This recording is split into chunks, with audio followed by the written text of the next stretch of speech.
Good evening, everybody. And it's not going to be a CAF update this evening because today I crashed and burned. I think the week of live streams finally caught up to me. And after dueling dealers last night and whatnot, I needed a break and some rest. So I was not able to compile the little video clips that I do for the popular artwork and the dealer and the auction house report. So definitely I will do one tomorrow night like I did last week when I did a Friday update. So whether or not you can tune in for that, I won't hold it against you if you can't. But I also thought there's so many things going on right now that I think we could talk about, especially when it comes to Comic Art Live, the show being in a couple weekends. I've been getting a lot of questions about the show by email the past couple days that I've been trying to keep up with and answer. I mean, I've got emails from last Monday that I've still got to answer, and some of it related to Comic Art Live. Plus, I want to just go over a few things with the Dueling Dealer show and just talk about some of the things that went wrong last night, and just get people's feedback on how we can keep making that show better, and in general the whole Comic Art Live channel. So that's where I'm going with it. So tonight it's just going to be collector interviews, and that'll be a lot more fun than listening to me talk about popular artwork. And we'll do that, the CAF update, tomorrow. So I hope that's okay with everybody, and it just couldn't be helped. Could not be helped, and I needed my rest today. So I'm going to bring my guests of the evening into tonight's chat. Here is Mike Benham and Larry. Hello, Larry, is it Tune or Ton? I'm sorry, I didn't get a chance to ask. It's Ton. Ton. All right, that was what I thought. All right, very good. So good evening, guys, and welcome to the show. Thanks for having us. Thanks, Bill. Yep. I'm going to swap. I'm going to put you guys at the top since you are the important ones here this evening. But yeah, no, it's so it's been a crazy year, and I know that you guys have been still collecting art and everything. So before we maybe get into the origin stories, how have you guys approached this last year and collecting original art? Not to jump right into that kind of a thing, but what's your experience been since we haven't been able to go to shows? And Larry, why don't we start off with you? Well, I would say, the last year, it really hasn't been much different. Yeah, I'm not visiting shows, and I do miss shows. I was already cutting down, for last year, but since last year I didn't go to any shows, now I really miss them. I mean, I was looking forward to Lake Como. I mean, so it's like, it sucks that I can't go to Italy and can't visit those beaches. Mm-hmm. But in terms of buying stuff, let's say online, I mean, it's been the same approach. The only difference is everything costs more, and I've been priced out of a lot of things just because I every time I'm looking at these auctions in Comic Click and Heritage, it's like, okay, it's probably 3-4 times as much as I was looking to spend on that, so I'm gonna have to pass. But I'm still following all those heritage auctions every every other month now. So it's really it seems to come very often. Yeah. And all the seasonal Comic Link auctions. But in terms of purchase things online, I mean, I'm doing with the same attitude, but it's just because of the way the prices have all jumped up, I've been buying a lot less. Right. And I think 6 signature auctions a year by Heritage is a lot, but that is what they did in the last 12 months. But obviously they're capitalizing on the lack of shows as well. So they see an opportunity and they're taking it. So I guess we can't fault them, but that's probably contributing to the good art or the great art going up in price at the same time. I mean, the lack of shows and more buyers are out there, and we've talked about this before on the show. It's just crazy. I mean, the housing market in some places that I've been looking at lately are seeing 30% increases over where they were at 12 months ago. It makes you not want to move when you're looking at stuff like that and thinking, and it's probably partially interest rates are low, all that kind of stuff. It's a mess out there. I mean, I just want everything back to where it was, and pricing wise, so I can feel like I'm just paying what I think something should be. So I can sympathize. Yeah. And what about you, Mike? I mean, I'm kind of the opposite of Larry. I found that art was more available during the pandemic, so I spent the most this year than I think I have since I started the hobby in 2013. So wow. It's been a crazy year. And spending it all mostly, through online auctions and like Heritage, eBay. That's about it. Pretty much those two. Marketplace, Facebook groups. Sure. Actually, I reached out a lot direct to artists, so that was another good way where I was able to get some more art. I'm sure they appreciate that too. I mean, seen a lot of artists promoting commission opportunities and pre-drawn artwork out there. Just trying to do what they would normally do at a con, but doing it through their Instagram or their Facebook page. Yep. So, Mike, I just got a question. Do you feel that during the pandemic, like more artists are more available? Like during. Yeah, that's what I found. I found some that I used to message in the past that never responded. Some of them did respond over the past year. I mean, we're all stuck at home, so there's a lot more time.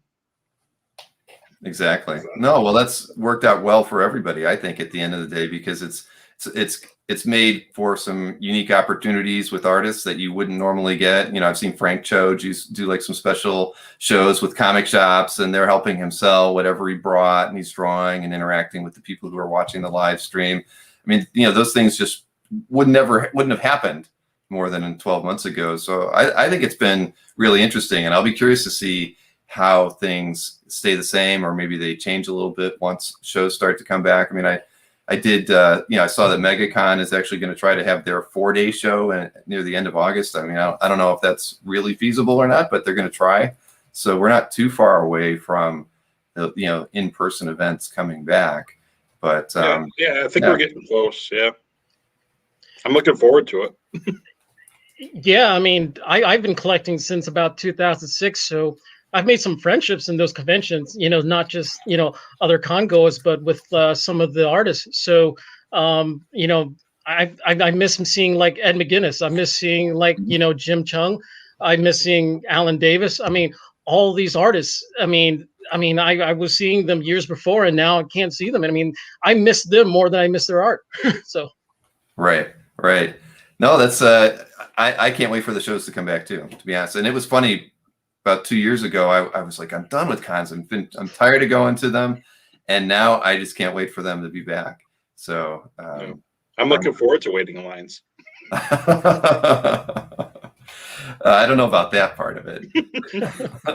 I mean, we started that collector chat on Sunday, which we'll have again this upcoming Sunday too, and I think it's always a good position if you can prearrange some of those lines that you're going into, your sketches and stuff. So I think like a lot of collectors, when they know a particular artist is going to be at a show, they'll try to see what the artist is going to be bringing, if they're bringing any art for sale, or lining up those commissions ahead of time. So I've seen many a end of line placard, with people. So I've been disappointed many times trying to get sketches at shows.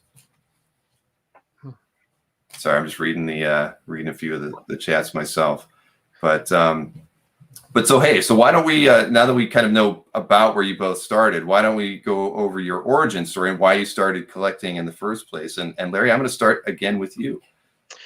Okay, so just like many of other collectors, I started just reading comics. Now I got back into reading comics around like I guess 2003. I mean, I started really young as a teenager, around like, when I was 10, to 13. And then I stopped for a couple of years. And then, and then in 2003 came, I started getting back into comics. I think it was Identity Crisis. I read that book by Brad Meltzer. I was completely blown away by it. And then I started buying all kinds of comics. And so I started going to local conventions. Now, I don't know about other people's area, but in my area, we have a local comic convention about like every other month, once every 8 weeks. The odd thing is they host them in this like firehouse. There's no trucks or anything in there. It's just a big empty room, but it's a firehouse. And I go there and I go buy a bunch of dollar books or 50-cent books. And then there was one time Sal Buscema was a guest. This is in Northern Virginia. Okay. And I was there and I was in line. I had a couple books of I think it was Spectacular Spiderman ready for him to sign. So I was in line, and then I saw him sketching. I was like, oh, that's really cool. And he was doing head sketches for like $25. And this is the first artist that I ever got a sketch from, Sal Buscema. And so he was doing these, these head sketches on demand for the people waiting in line. And then he had another, a full body Spider-Man. I think it was on 9x12 on the side of his table in case anybody wanted to buy it. It was only $100. And that was like back then. It was like, I mean, I never know that $100. How dare he? for a full body Spider-Man, geez. I mean, probably buy the full run of Spectacular Spider-Man for $100. Geez, $100 for this? Wow. I mean, I'm going in these buying dollar issues, so I'm only carrying like maybe $50. So obviously, I'm getting a head sketch, and it was Dr. Doom, because it just happened that one of the books I had Dr. Doom's on the cover. So that was a really cool thing. And after that, I was like, I'm gonna try to make it to Baltimore. And once I got to Baltimore, it was like, this is crazy. This is like half of these artists are doing sketches now. I'm addicted. So this was, I think, Baltimore 2005, 2006. It's hard. It's really hard to remember. So I'm buying these sketches, and this was like the first time Michael Golden was showing up in the convention circuit. So I was really looking forward to meet him because I liked his art from back then. So I got him, and I got a few other artists. And then I was ready to go to the next con. And then next I'm traveling to other conventions. So I would probably used to stick within 1 hour radius. But then I went to Pittsburgh, which is like 4 hours away. And, I went for like maybe 2 days and got like 30 sketches. Mm-hmm. So I got the bug really bad. So well, Pittsburgh that's kind of it for my origin story. Pittsburgh's a great show for getting sketches. They always bring in a lot of talent, and it's never an overwhelming show as far as the crowds go. You can almost get on everybody's list. If you're there on the first day and you're going to stay for the second day, you can almost get something from pretty much everybody that goes to that show. Yeah. And now I regret not buying the $100 Sal Buscema full body. Right. Regret to this day. Yep. Yep. I gotta say, I've never regretted buying a piece, but I have regretted passing on them. Right. Haven't we all? I mean, that's definite words to live by. I can't say that I've ever regretted buying anything either as well. I mean, I've regretted selling a few things, but yeah, I can think of a lot of things I've passed up on that I can be very disappointed about. So Mike, then your origin story. How did you get started in this hobby? Well, same as Larry, really. I read comics as a child. Whenever I was sick, my mom used to buy me a bunch of comic books, and so I was sick all the time. So I just really enjoy comic books, and I'm also an artist, and I teach art as well. So it's kind of like a good marriage of the two, of comics and art. I was surfing eBay one time looking for comics. I found a Deadpool page. I was like, wow, you can buy original art from the books. I'm like, that's pretty cool. So I bought that probably about 10 years ago. And then since then, I started looking at, I think a couple of years later, I noticed that there were Comic-Cons and you could actually meet the artists. So my first con was in Toronto, I think in 2013. And that got me hooked. I love talking to the creators. I love stories from them, and getting to flip through the portfolios, looking at all the original art, and setting up sketches as well. It's a great hobby, So I haven't looked back. It's just, I've been just going. Now, we had talked earlier. You had started a CAF gallery, but didn't put anything into it for a very long time. Why was that? Yeah, I started what year did I start? I forget. I think 2009.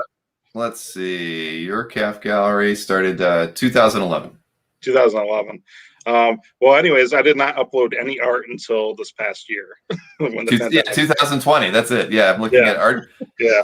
I mainly started an account so I could buy stuff and just kind of browse around. And I always wanted to upload my collection, but I never had a scanner. And the way I see it is $300 on a scanner. That's a sketch that I'm missing out on. So I still don't have a scanner. So I take pictures.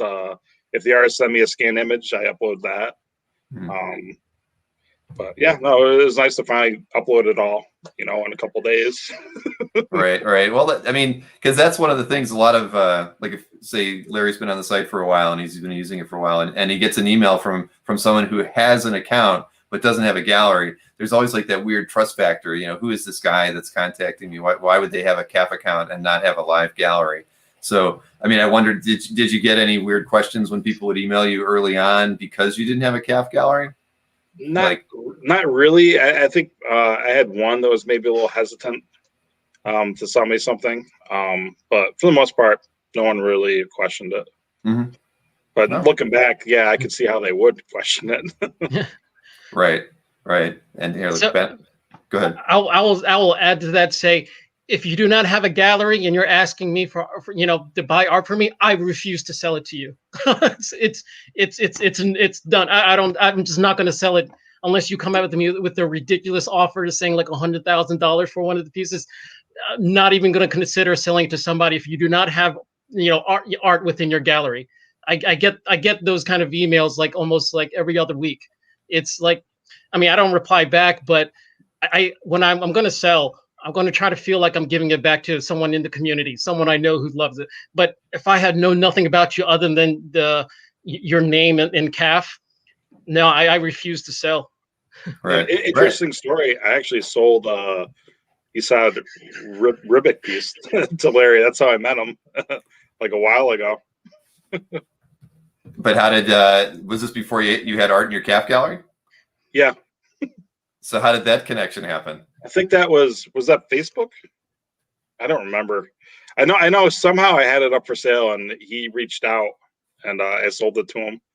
I forget which way that was though. Do you remember, Larry? You sold me a it was an Esad Ribic. It was a Psylocke. It's actually in my gallery. It's a Psylocke with the sword. It was, I think when I bought it, I was actually at a con itself. I just happened to be on my phone and said, "Oh, I'm interested in buying this." So, yeah, I don't have a Psylocke commission by Esad, so I wanted to buy it. So that was a great deal for me. There you go. Well, that's the thing that I've noticed, and I wasn't really following too often, was all the the buy sell groups that are on Facebook. I'm a member of a lot of them now, but really, I joined most of them in the last year and a half, and they've been around for quite some time. And I think that's great. I think the more avenues to buy artwork that are out there, the better it is for the hobby. I think even if I'm not participating in them or being able to follow them, but I think that's really cool. I mean, the more opportunity to get artwork into new collectors' hands, and then make those connections like with you guys, the better. I think the more people network in this hobby, the better it's going to get, and the more open it's going to get.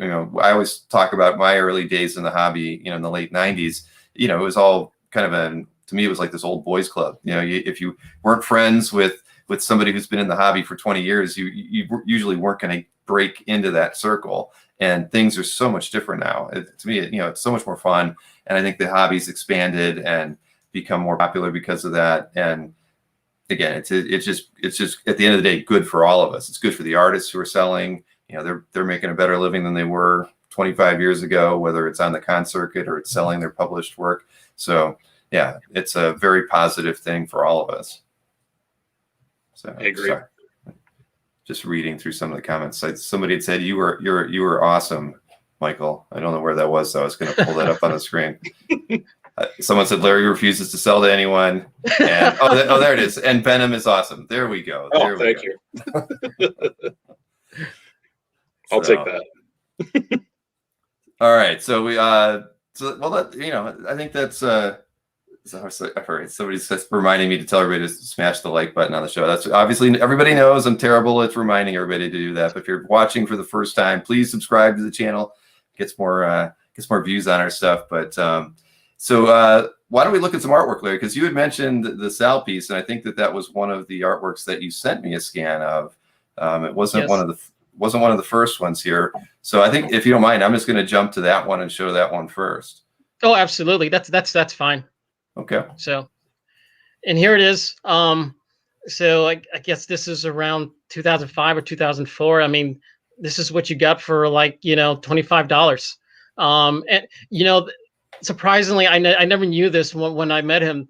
That was the last time I saw Sal at a show. I think he went to Baltimore maybe one time since then.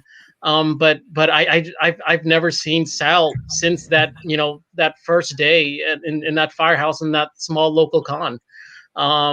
It's a shame because I would have loved to get a Hulk from Sal, but I'm okay with Doctor Doom. I love Doctor Doom, and some of the pieces you'll see today. I mean, it's going to be with Doctor Doom.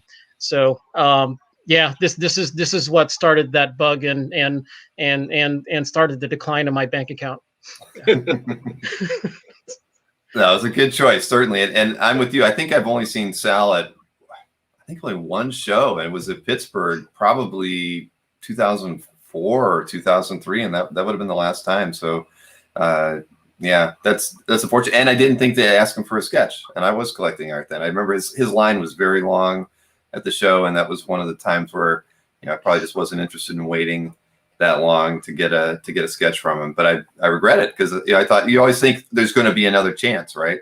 And they don't happen that often sometimes. So yeah, there's a regret there. So what we'll do is we'll alternate between the both of you showing artwork so we can all be talking at the same time. So I will show the actually the fourth artwork that I had for Michael, so I keep it in the same order here. Oh, fun. Yeah, this was a double page splash that I bought from a Deadpool book. I actually bought the entire book from Bong Dazo direct, but I really love his style and how he how he can show expressions on faces, and the extraordinary amount of detail he adds to his work. So I find it very humorous and exciting. So yeah. I mean, there's a cow floating in the air in this one. Where is it? Oh, I forget where. Oh, right underneath the panel on the top left, there's a cow floating in the air too. So I just see that now. Yeah, complete mayhem. Actually, there's a cat flying in the air too, towards the bottom middle there. Wow. So that was digitally inked or something? I'm not sure if it was digital or if someone else inked it. But the whole book I got was original pencils. But yeah, he's one of my favorite Deadpool artists. I really like his style. Oh, I like that one a lot. Thanks. Can't believe you bought the whole book. That's amazing.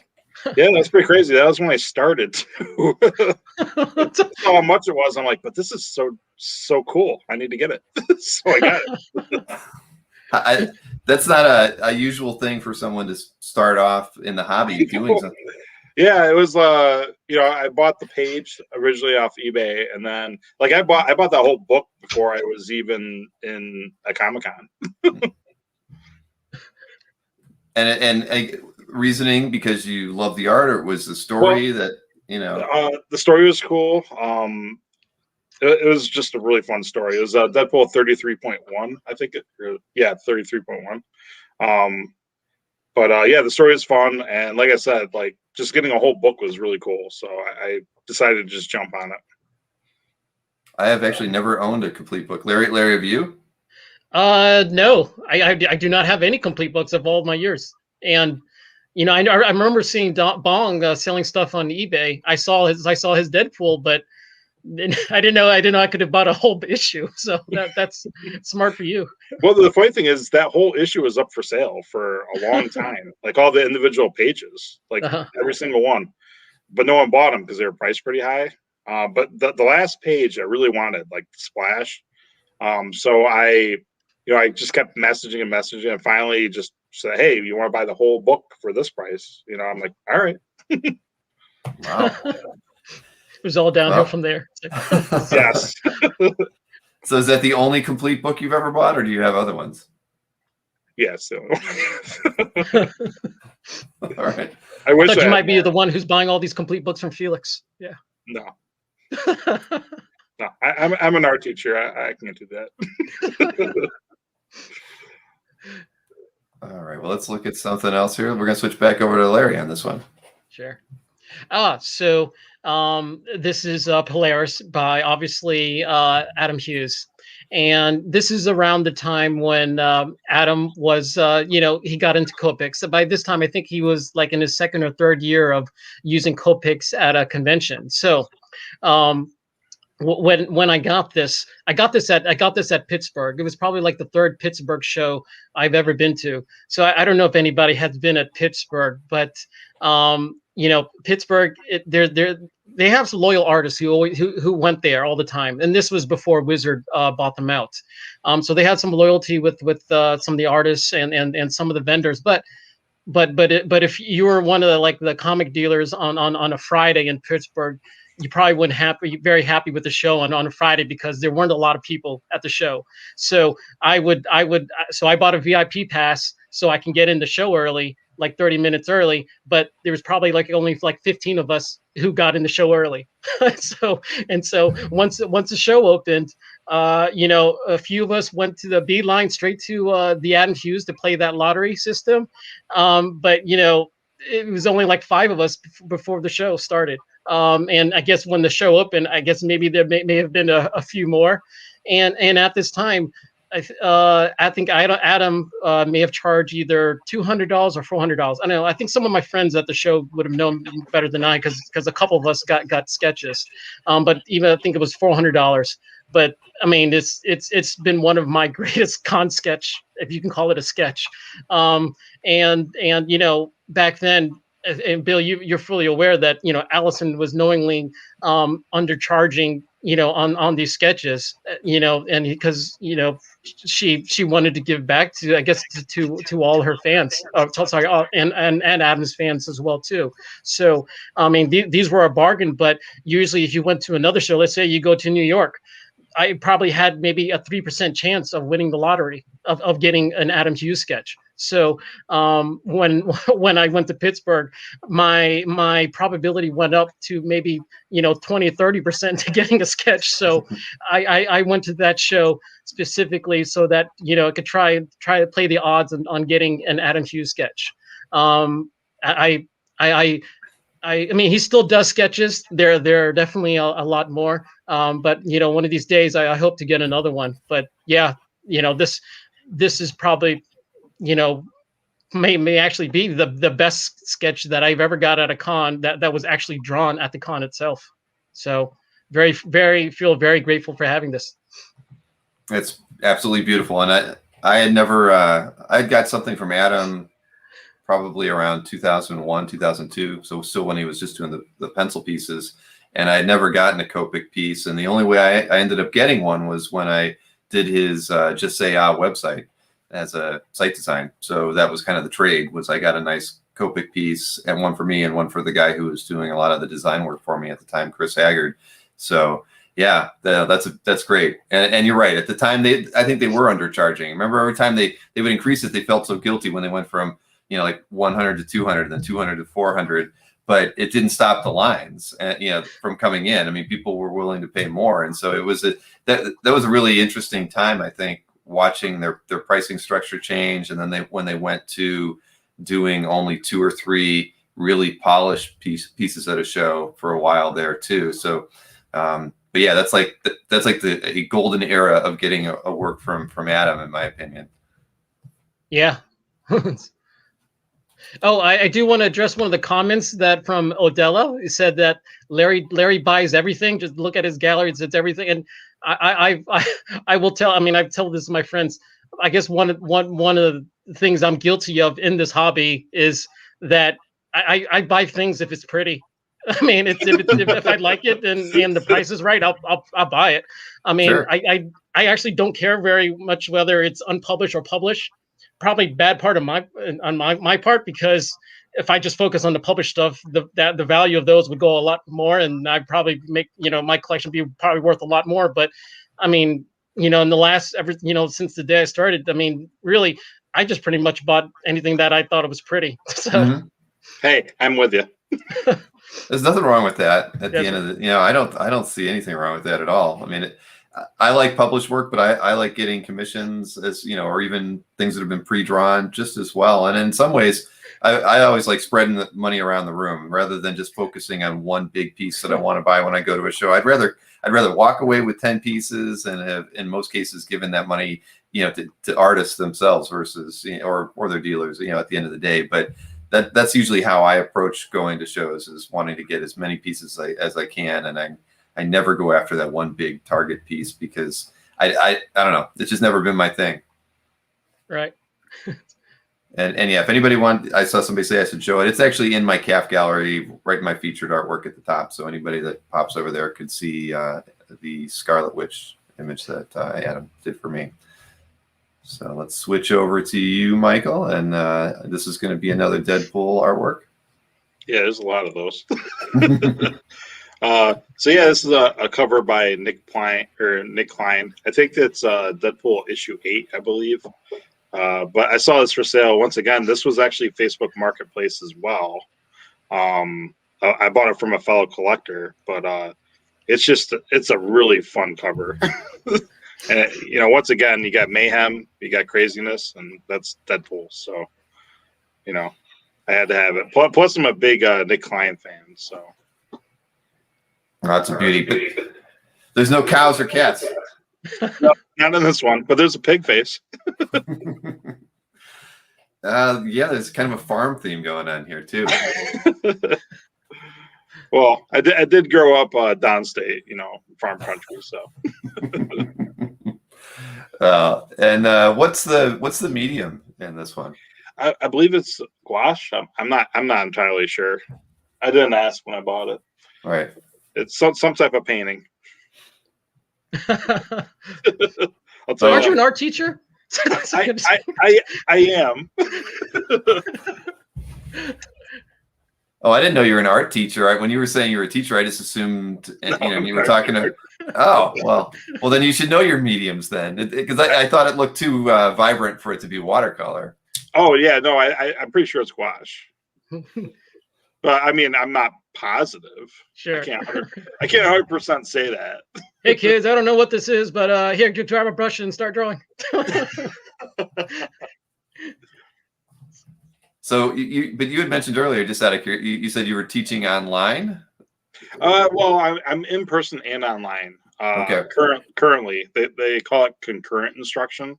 So I'm teaching kids in the classroom while I'm teaching online. It's not easy. I was teaching fully remote for a while. That's not easy either. But when you're only teaching, one set, it's easier on the instructor at least. Mm-hmm. When you're doing that, then how many students are watching online while you're doing this in the in-person class? In person, not as much as I'd prefer. Mm-hmm. But there's still some watching online.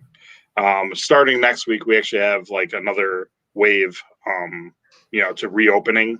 So we're gonna have a lot more returning in person. I'm really looking forward to that because we don't have that many currently. So I think with that new wave, we're gonna have a lot more in person.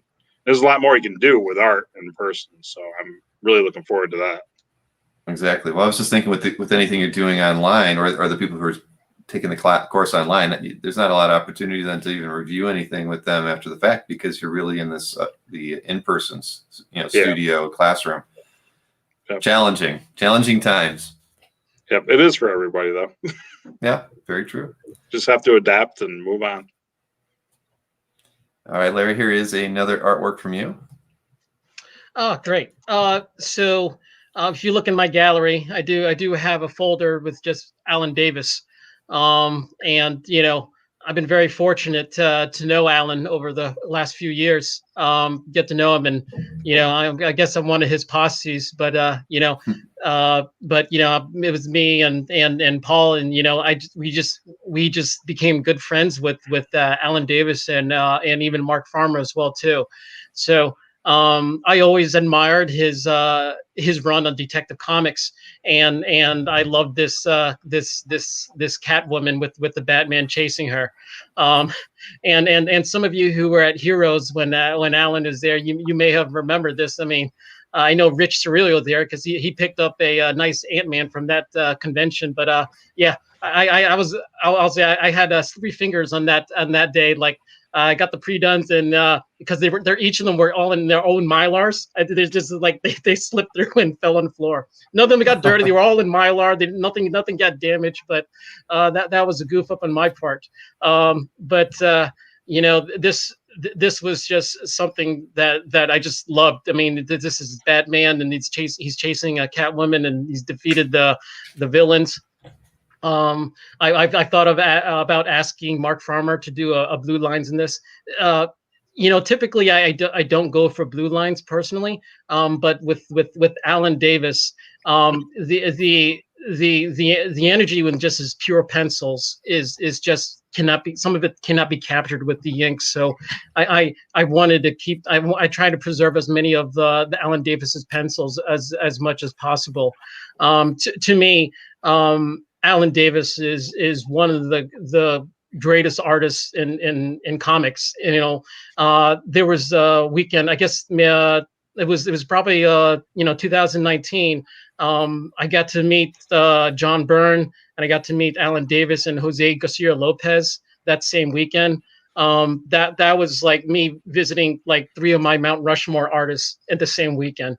It was just fantastic. I mean, folks like Alan Davis and Garcia Lopez, they kind of make this look so easy. It's like every line is so exacting and so beautiful. So, but yeah, to me, I just love this piece, and I'm very grateful for my friendship with Alan Davis.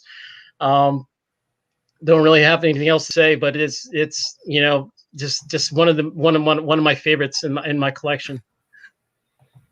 That's a beauty, and I love Alan Davis pencils as well. So I don't blame you for not inking it. I mean, Wes suggested you could lightbox it one day if you ever wanted to, but yeah, Alan's he's one of my favorite artists as well, and it's just the quality of his line work. There's just something that I don't know. There's no one else draws like him, so he's always been one of my favorites. Yeah. Oh, I will say one other thing. So, Alan Davis, I mean, obviously it's a beautiful illustration. I mean, but, he can probably draw these like blindfolded. I mean, Alan as a master, he prides himself on drawing like, doing great storytelling so putting 22 pages together and have a great flow from the first panel to the last page. I mean, that's Alan Davis, the comic artist. He cares a lot regarding how he's telling the story and his legacy, but is rather about his storytelling than it is about some of the covers that he could do. Mm-hmm. So you've had more conversations. I've talked to him one time just briefly at a show, so that's cool. Yeah. He said one thing was that comic strips, when they were like three panel telling a story 3 panels at a time, he said that is probably you'd have to be a real master to be able to do that, and I think he's right. If you look at those old comic strips for with Terry and the Pirates, and some of those other stuff, Prince Valiant. So I learned a lot from him. Yeah, I had Ruben Duck Collector on the show several months ago, and he took me to school on the 3-panel concept, and the masters that could flow between 3 panels, and just it opened my eyes to how difficult telling a story in 3 panels actually is, and doing it on a daily basis and making it flow well, and just make the visuals really engaging. So nope, I completely understand that. And here we go. We got another one here from Mike. Oh yeah, this is a fun one. So this is my first actual commission that I set up that wasn't done at a show.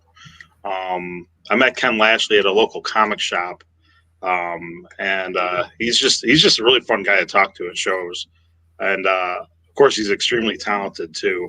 And he draws so fast too. But this piece is very special, I think, mainly because it's the first one that I set up. I asked him for a Deadpool Wolverine team up, and I said add some humor, so that's why there's a cake there. I didn't request the cake. It's just some added humor, and I appreciate the fact that it's not just an arrow through Deadpool's head, because I used to get a lot of that when I used to ask for commissions.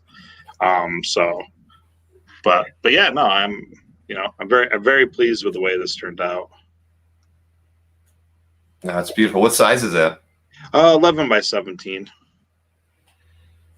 And when you said you commissioned him, was this something that he did at a show in person, or was it a commission that he had at home and then you got it delivered later? Yeah, it was at home. I met him at a previous show. I talked to him, and then I messaged him through Facebook and set it up. And then I picked it up probably about 6 months later at another show he was at. And I find when you go to shows, it's always great to set stuff up beforehand. I know we were talking about that earlier, but that's definitely the best way to go. So had you seen that? Possible. Did he send you a scan of the artwork before you picked it up, or did you? Yeah. Okay, so you knew what you were getting. It wasn't a surprise when you got the art at the show. No, I've had a couple of those. Yeah. But yeah. So how do you guys Mike, feel about waiting get... for something like that? I'm sorry, Larry, I didn't mean to interrupt you. No, but, my bad. So how do you feel about waiting, 6 months? I mean, you probably knew that the artwork was done ahead of time, but rather than getting it shipped to you, you didn't have a problem waiting until the next show. No, as long as I see the image, I'm fine waiting. And if I know that it will get delivered, I know he's going to deliver it, Yeah. No, I mean, I'm not like super patient where I'm like, oh yeah, take a year. Oh, I'll take 2 years, But if it takes some time, it takes some time. I mean, some of my best commissions have taken a long time because, they work on it longer or they're busy with other work. I mean, we all have to keep in mind these artists all have jobs, in the industry, and doing commissions isn't their main job. So Right. I'm definitely cool with waiting. I think my issue is, if I want something shipped, I don't like it when people, have it done, they send you a scan, and then they take months to ship it to you. I'm not a fan of that. Well, I hear you. That does happen quite a lot. I mean, that's I don't know. A lot of artists aren't the best at shipping, and that's why they have reps, right? At the end of the day, it's better off if they can send a package of commissions over to their rep and let their rep pack them up really well and ship them out versus relying on them. And that's just how it is. I mean, like you say, their schedules are really busy. So I'd rather get the art safe and sound than and wait an extra month or two than not get it at all. Mm-hmm. Exactly. Did you have a question for Mike, Larry? Oh, I was going to ask if Mike, if this was something you got from the mystery box, but no, it's a commission. No. You didn't get it from the mystery box. No, because I know you played that with him before. Okay. And what's the mystery box? So I'm out of the loop on that one. Oh, he can I don't know if there's no shows right now, but he does these mystery boxes where he'll put a page in there, he'll put sketch covers in there, signed comics, lanyards, stickers, all sorts of fun things. He even draws art on top of the box as well. So I mean that's a really fun thing to get at a con. I've gotten, I think, 3 or 4 of those. So he brings multiple ones, kind of like what Neil Adams does with those mystery box auctions that he's doing?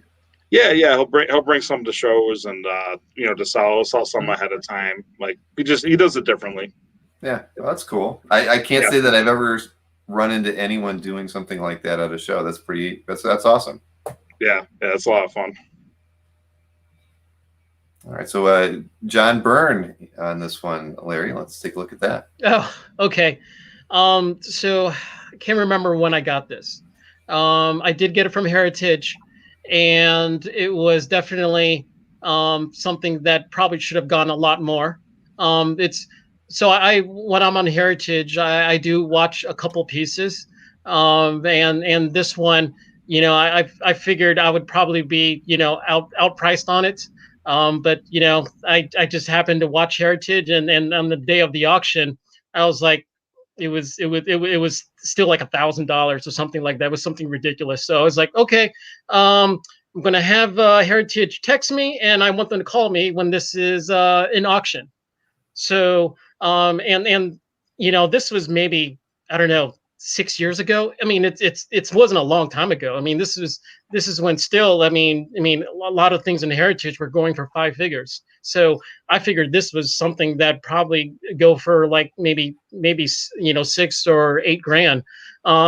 So So it went up for auction, and I was phone bidding on it, and I kept bidding on it, and then I won, and I was like, really? uh, I was ready to bid, twice as much. But this was something that slipped in the cracks, and I have no idea why none of the dealers ever bought it, or anybody else. It was one of the few things that I was watching at a heritage auction, and and it was like, I think I really lucked out here. So this was, I think, in 1974. I mean, it's the old John Byrne signature that's in it, Right. and this is Zipatone galore. It's like, I don't know how much. I mean, there's Zipatones all over this thing, so I don't think it's ever going to be outside the portfolio, because I'm scared that it's going to turn yellow once I put any sunlight on it, or things start peeling off. But it's a Doctor Doom. It's by John Byrne. I think he was uh, you know using imitating some of the Synod inking on this, and it's it's one of my favorite pieces. When I got to visit John Byrne, I actually I got him to sign it. This scan was before he signed it, but this was signed in 2019. So I guess this was about 40 years after he drew it. He signed it, and it's great. I have a picture with him. I will say though, one of the great things in this hobby is some of the folks that you meet, and definitely at conventions is a great place to meet some friends, whether at artist tables or in line. I would have never met John Byrne without meeting some friends, and really grateful for that opportunity. I know you've had some previous guests who went to visit John Byrne's house, and it's quite amazing when what's on his first floor, and then you go to to his studio and see all the art on the wall. It's quite amazing. But one of these days I hope to own like a John Byrne X-Men. But if that never happens, I'm very happy with Dr. Doom, John Byrne. I don't blame you. That's a beauty, and you're right. It's a lot of, so often today, at least, the dealers seem to get a lot of the choice pieces that are out on Heritage. At least I feel. I mean, I know some collectors obviously do too. I mean, it's probably a very even mix between dealers and collectors at the end of the day. But a piece like that, there are enough dealers out there that would have been very interested in owning it, because there's a lot of John Byrne fans out there that are actively sellers, and dealers in the hobby today. So yeah, you're very fortunate. Sorry, I've got the image in another screen a little bit bigger, so I've been looking. It's very impressive. I can't imagine what it looks like with the Zipatone on it though, but very, very cool. And this is a piece from Michael, from one of my favorite artists, Paula Rivera. Yep. Yeah, this was actually my first big piece that I bought during the pandemic.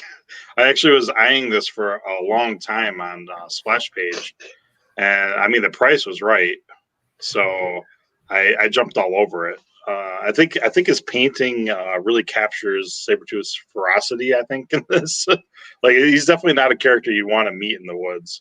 But another thing that I really enjoy about this is it's an oil painting, and that's actually the medium that I work the most with. So I have a deeper appreciation for this.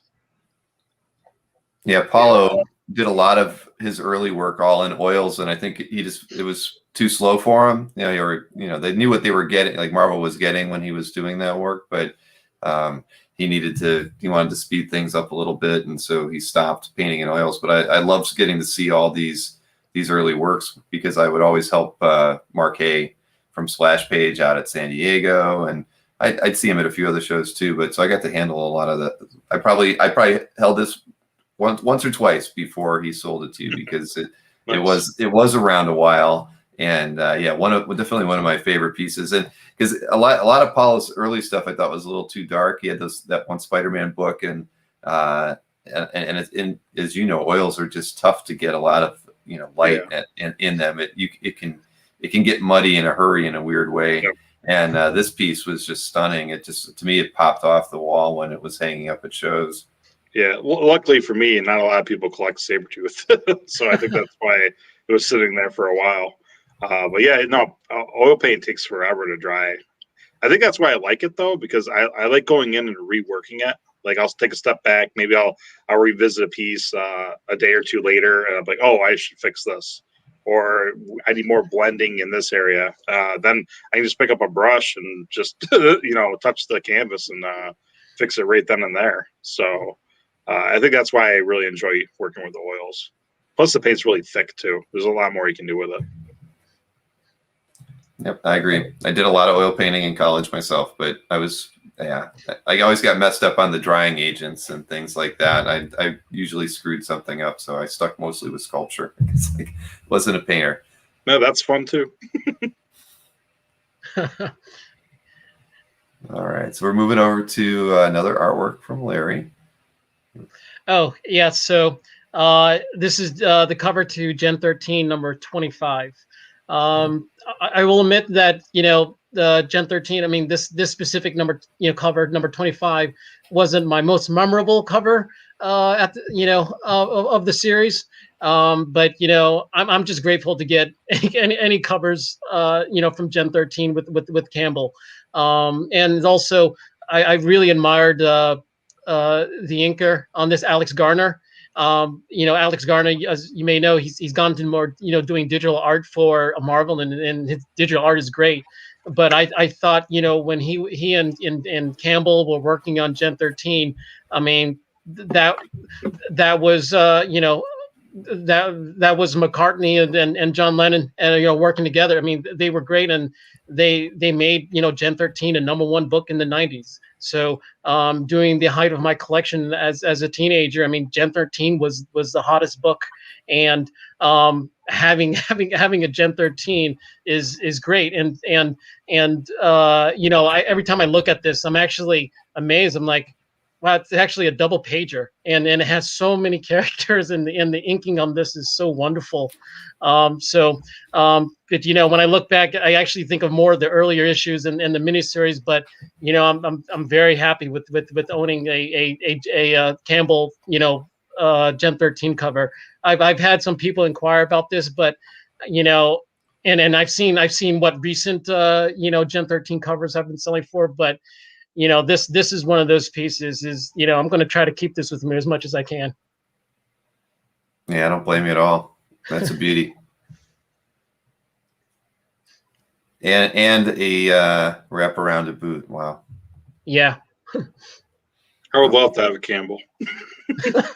Yeah, I've never owned anything by Campbell. It's always a little too pricey for me, and I never seem to be in the right place at the right time when something comes up. So yeah, I think it was a couple of years ago. I saw him doing sketches for like $300, like little head sketches at some show or some comic shop. I was like, I wish. Well, everybody knows what his line is like at San Diego, right? I mean, they've got to put him in a special spot just because the line will always wrap around a 3-booth wide aisle and go around the side. So, and that's consistent. At San Diego, his line never goes away from the time the show opens till the time the show closes. Yeah, I will say, I mean, I don't mind mentioning how much. So I paid $6,000 for that. I mean, this was, years ago, and at that time, I think the highest I ever paid was probably $2,000. So it was quite a stretch for me.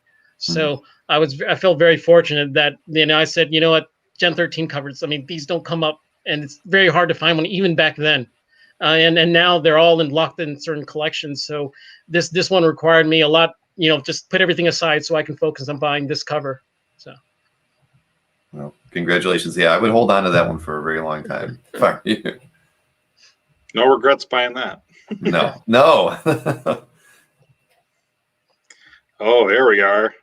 So this is my legit grail. I was lucky enough to land this over this past year. The Deadpool Circle Chase is a very special book for me for a couple reasons. One, it got me back into reading comic books in middle school. Like I kind of stopped when I was, going up a little bit. But this one also introduced me to Deadpool. Like this is the first book I picked up that I read that he was in, and like it's just my top series. You know, it's just a 4-issue miniseries by Joe Madureira, and his style on Deadpool is still to this day my favorite. So when I saw this come up for sale, I actually frantically sold a bunch of stuff. I actually sold a bunch of comic book keys, you know, to raise funds, because I really did not want to let this go away or get away from me. I always figure, you know, comic keys, I can always rebuy those down the line if I want. I mean, this is one of a kind. But to add how special it is, I actually drew a poster-sized image of this piece when I was in 8th grade. There it is. Oh, Yeah. So, I mean, it's legit. I mean, it introduced me to my favorite character. And to this day, I mean, Deadpool's my favorite character. I love reading everything he's in. I find it very entertaining. But yeah, I drew this with the grid method when I was in 8th grade. And, you know, when I saw the original for sale, I was like, wow. I'm like, that's like a dream. So I had to jump all over that. I mean, my wife got a pretty big kick out of the fact that I was just like frantically like, what can I sell? What can I sell? What can I sell? But yeah, no, definitely no regrets on this one. dude, you had some talent in 8th grade. That is amazing. That was a great piece that you drew. I mean, I heard about it, but I had no idea that you actually drew that well in 8th grade. That is awesome. Thanks. Yeah, well, I use the grid method. Anybody can draw something like that using the grid method. Oh no. But yeah, no, ultimate nostalgia for me.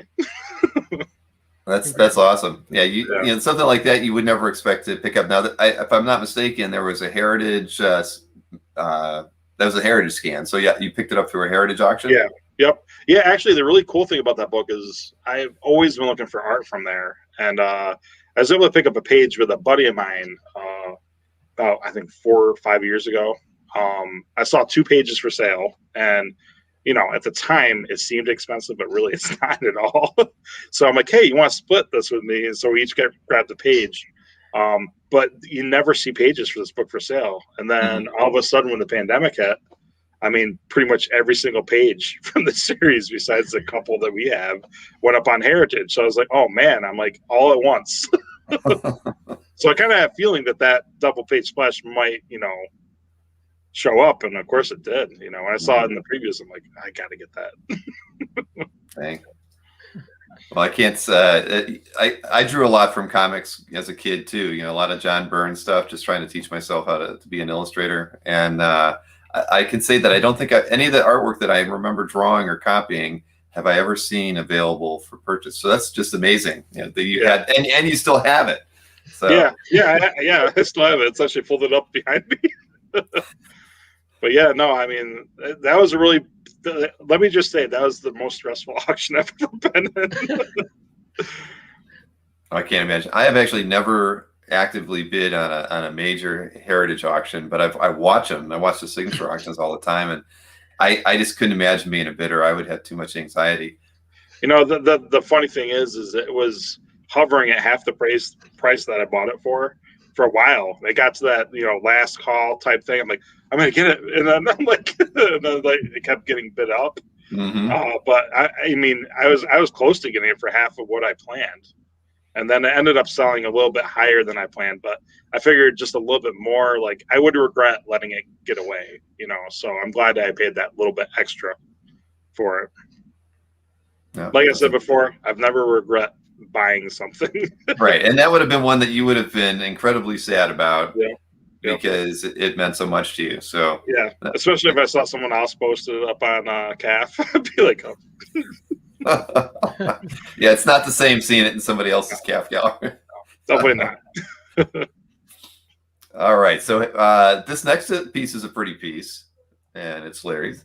Oh yeah, yeah, the Mary Jane cover from Adi Granov.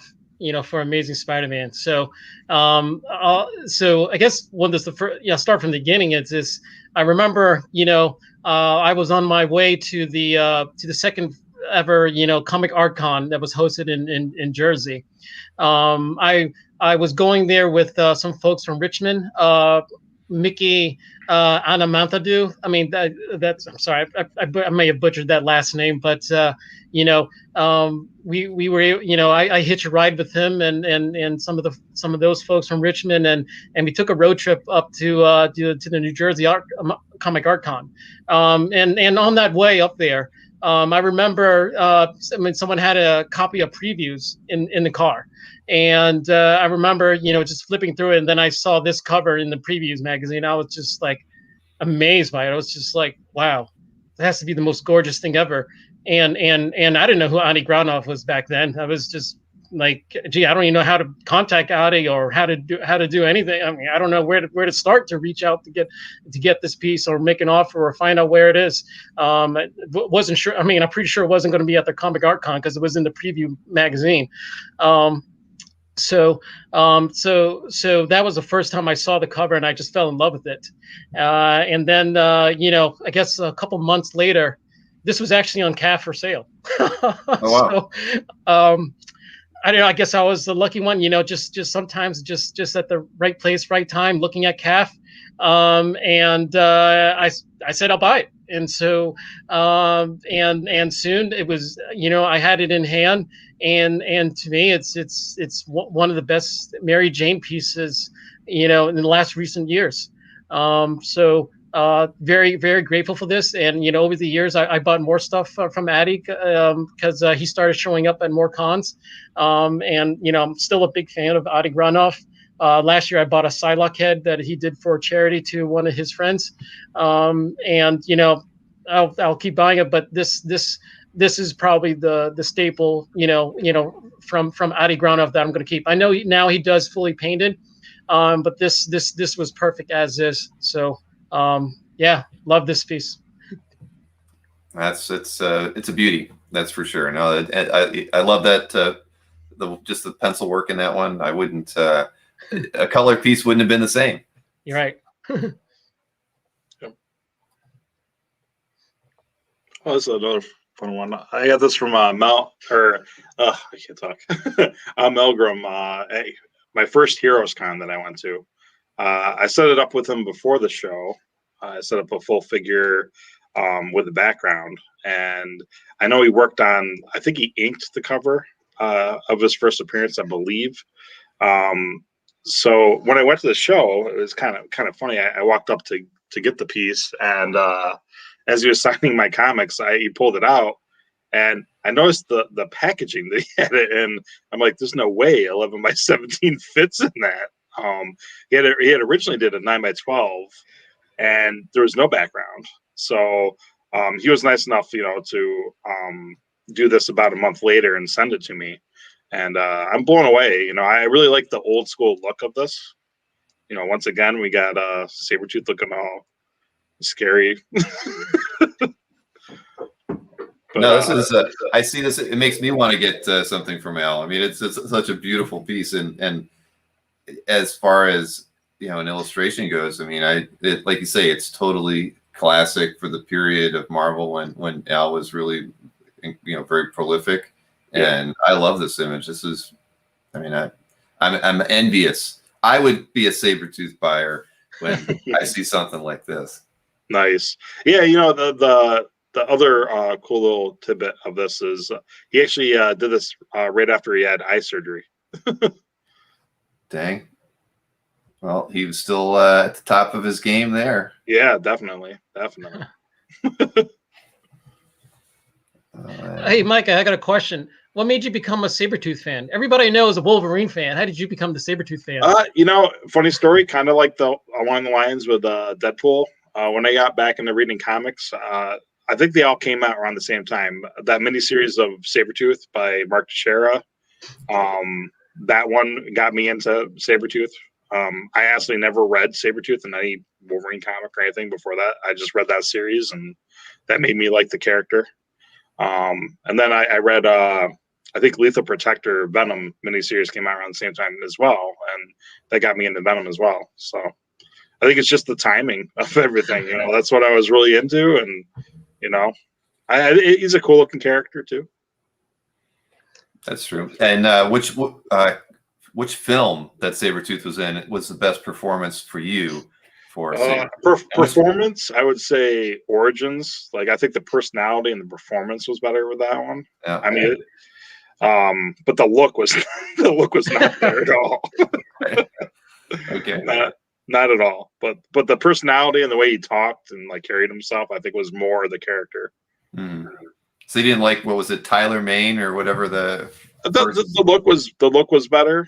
And look was better. You know, Didn't do the character justice, right? I mean, I was a little disappointed in the.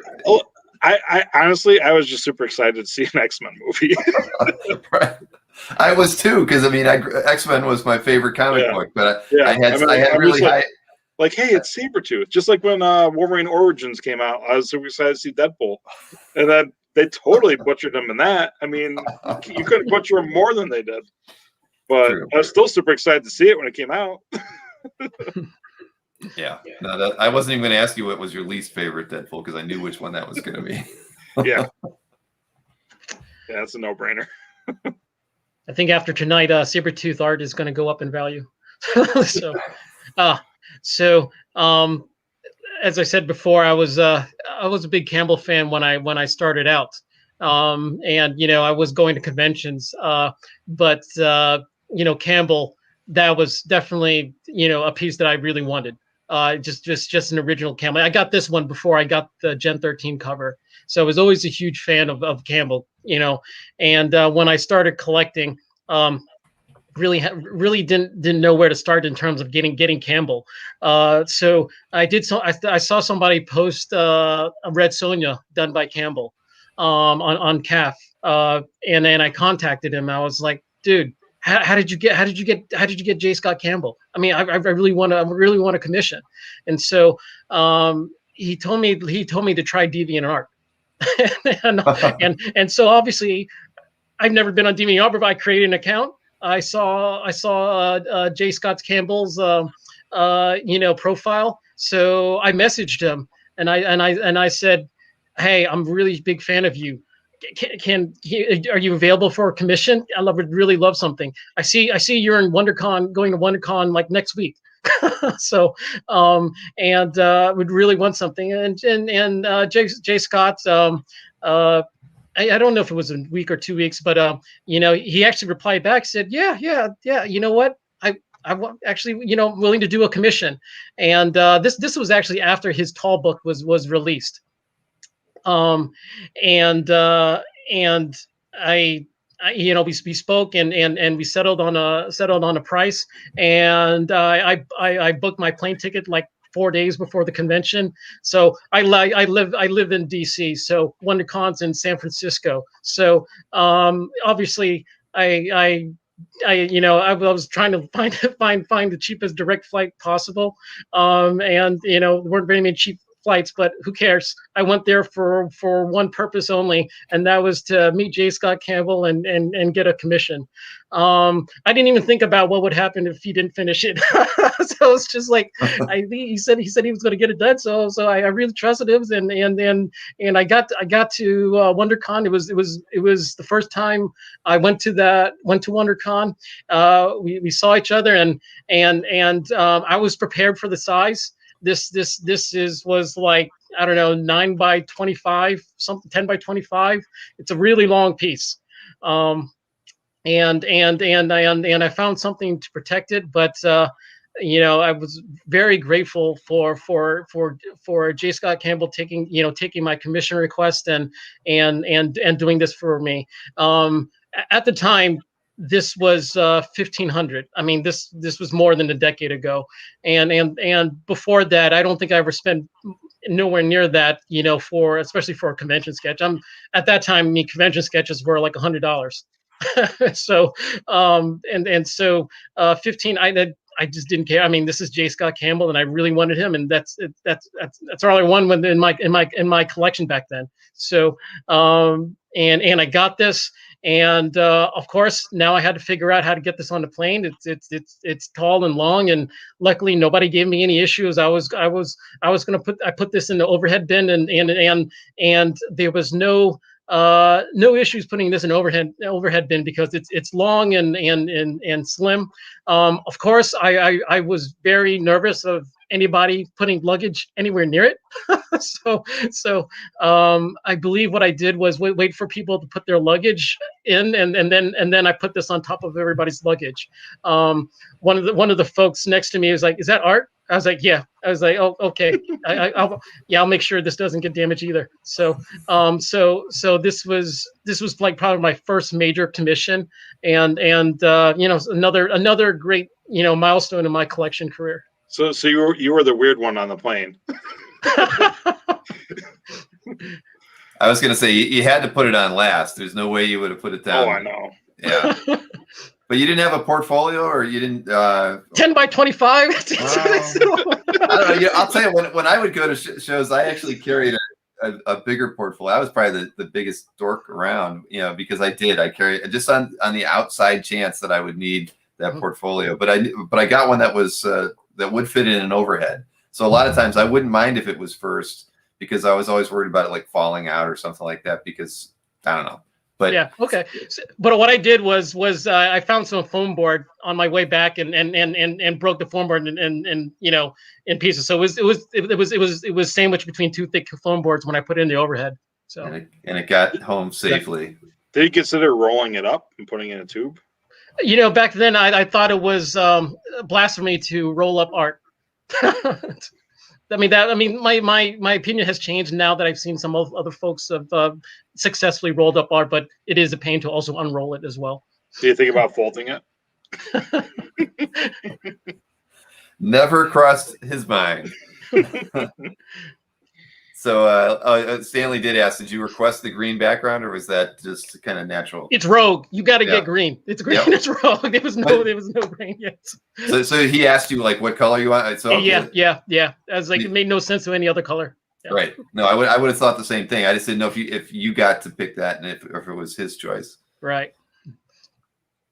And even Chris mentions that Frank does ship those really large ones rolled, and I know that I've actually seen. I was doing a chat with Anthony one day in the green room, and he had some artwork from Frank that he had just gotten, and it was all he was flattening it.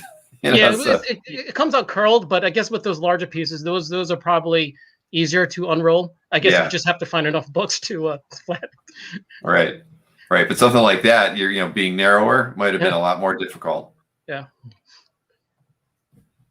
All right, so let's move over to Sabertooth. Oh, yeah. Another Sabertooth. So this is 11 by 17, and this is my first piece I got from the Alcyone. I thought he would be perfect for this character because it's kind of like a cross between like Pitt and Hulk. What was the one? Oh, Hulk, yeah. So I just figured with his work on claws and ferociousness, I thought this would just be perfect for him. He was excited to do it too.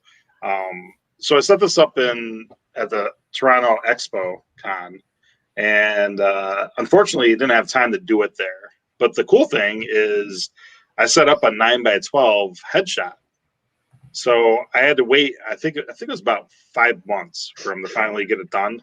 But because I had to wait, he was nice enough to go above and beyond. So he stepped it up to a bust / torso and 11 by 17. So no complaints here. I ended up picking it up from him, I think, in the next Toronto show that I went to. And just blown away by this. The pencil work that he does is just incredible. Well, that was a great choice. Thanks. I hope this becomes a cover. I mean, it's just, can you imagine, Keown drawing a series of Sabertooth covers? Oh, wow. Yeah, that would be great. Yeah, Jay Giant mentions that when Dale takes the art home, it's always a better piece. It's usually the case with anyone, really.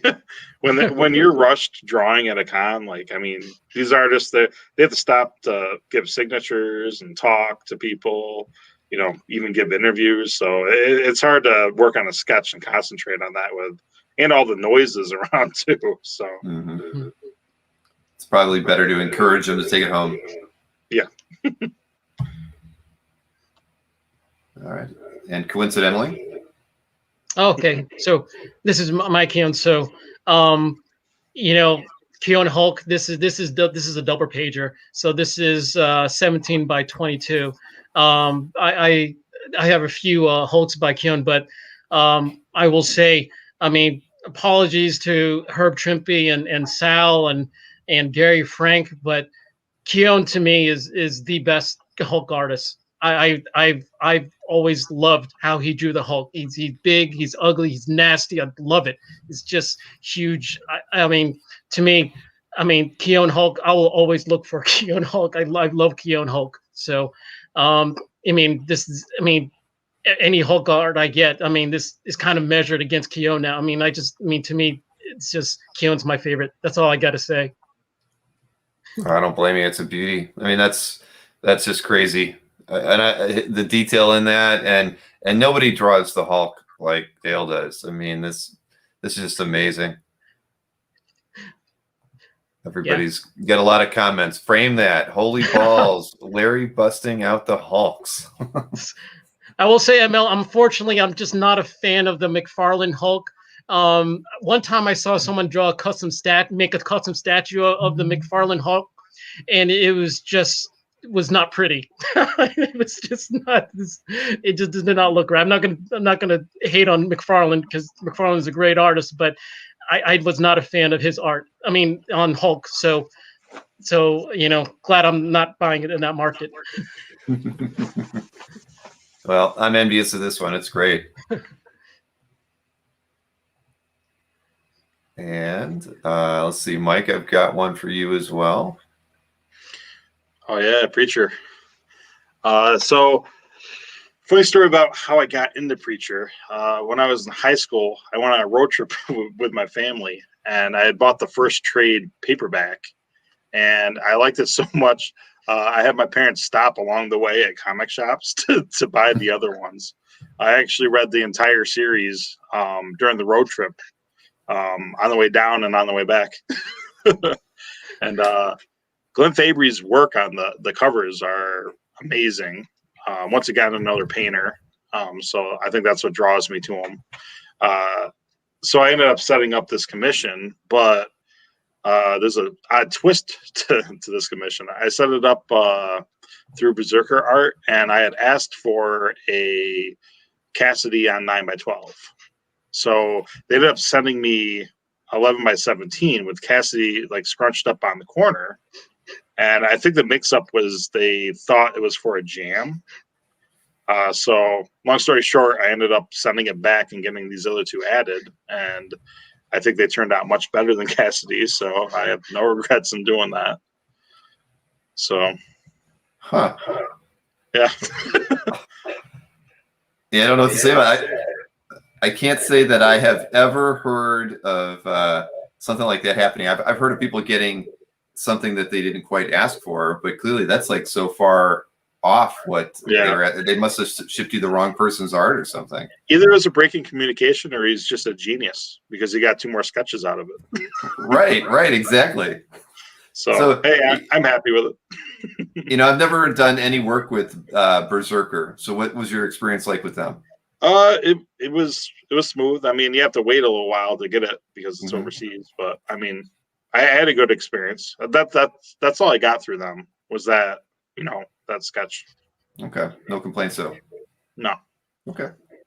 I crawl their site to get their inventory on CAF, but I've never actually had really any dealings with them. I haven't really had any bad experiences with, any art dealer or art rep as far as like getting the art that I asked for, I've been lucky, I guess. I've heard some bad stories from other people. Right. All right, Larry, got another one for you? Sure. Okay. So this was something, just out of nostalgia. I got this from Bashara. I think this was in Philadelphia a couple of years ago. But obviously I'm a big Rogue fan. And during this series, this was my favorite issue when Mephisto went against the X-Men, where he manipulated Rogue. I can't remember much of the story, honestly, other than, I think at the end he was trying to steal Thor's soul and the Avengers upon him. But this was John Buscema at his best. I think this is one of the rare times he drew the X-Men. But I just remember I love this reading issue, and honestly, when I was reading this back in the day, this was probably when I was maybe 10 years old. I didn't know who John Buscema was, but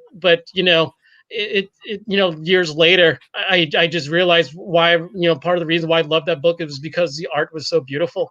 I mean, this is Mephisto. I mean, this back then. I guess I don't know when she stopped, but this is when Rogue would steal powers by kissing people. She doesn't really do that anymore. This is what I can say. I mean, this is like one of the key pieces that I have in my collection. This is just because it takes me back, way back when I was a kid reading this book. Yeah, well, no one draws Mephisto quite like John. So yeah, I'm envious. I've had a few Buscema pieces. I don't have any in my collection right now, but that's a hole that needs to be filled in my portfolio for sure. And you got a beauty here. All right, and Mike, here we go. Oh, another good one. So I enjoy doing jams at cons, and I do them a couple ways. I do the boxed out headshot, simple ones, but I also do these open jams, and man, they are a task. I think a lot of art directions needed for these. I think a lot of that has to do with being an art teacher. Like I know exactly what I'm looking for, so I can really explain, how to, what I want. So with these open jams, what I do is I get the first, like this was not done with a layout, which is really cool. I started with Tom Ronnie in the middle. He drew Man-Thing, and then I just every time I went to another artist, I'm like, all right, choose a very weird character from Marvel and draw them tight. I want them tight. I want to take up as much space as possible. So they kind of draw around, the next character over. And that's how this came to be. And, I was lucky to get, some pretty big names on there and some really cool characters. There are some weird characters that I do regret not getting on there. And, when shows open back up, I might come up with a list and maybe get another jam like this going. But yeah, I mean, it turned out nice. I have a couple free-flowing jams that are, they're very challenging. I actually have a 11 by 17 pages together of a Deadpool jam where it's only drawn by Deadpool artists, and it's getting kind of hard to fill in those spaces there. So I think I'm gonna have some writers just kind of sign in some of the areas. But I'm really pleased with how this one turned out for sure. Wow, it's a beauty. I've seen a lot of jams that that kind of go a little sideways, but this one looked like it kept getting better and better and better. I imagine as each artist added to it. Yeah, yeah, it was a lot of fun. A lot of work running around. I mean, the last Heroes Con I went to, I think I had 8 jams going at once. So I was running from table to table. I tried to get like 2 or 3 artists on each one each day. It was crazy. Oh man. Yeah, I like getting that. I'm giving them my number. I'm like, text me when it's done, so I can run and grab it. They're like, oh, it's that guy. Yep. I'm that guy. But now I think it's time to slow down when it comes to that now. Well, see, now I know why you've been able to have so many connections with creators, because you've done all these jam pieces, and that's where you probably started making the Rolodex of all the artists that you know. Yeah, that's fantastic. and seeing them a lot at shows. I mean, there's some artists I see all the time, so so that helps too. Mike. What I love about that jam is that there were no layouts. It was no. You just handed a bunch of artists and they say draw the weirdest character and fit it in. Yep. Yeah, I mean, I still have yet to have a layout jam. I've never done a jam with a layout. Like the only layout I've done is just making boxes. That's it. That's a risk in itself, and I think that one just turned out fantastic without any layout. So Thanks. I think there's a lot of comments who want to know who Ego did Ego. I think it's Jim Califora, wasn't it? Or, Yeah. Yep. Yeah. Yep. Yeah, it's signed really tiny at the top. No layout. Nope. Yeah, it's hard to imagine. I mean, that's why that's like one of the best ones I've seen. I mean, it really is, and it's so well done. Thanks. With no direction. Well, lots of direction. Wow. But I think it helps giving the artist a lot of creative freedom too. Like when you have the layout, like they don't have really a choice with the pose or anything like that. So that helps too. But when you have good jams going like this, a lot of artists are pretty excited to see them. I've had a couple kind of look at them like, no, like I'm gonna pass. It's too much.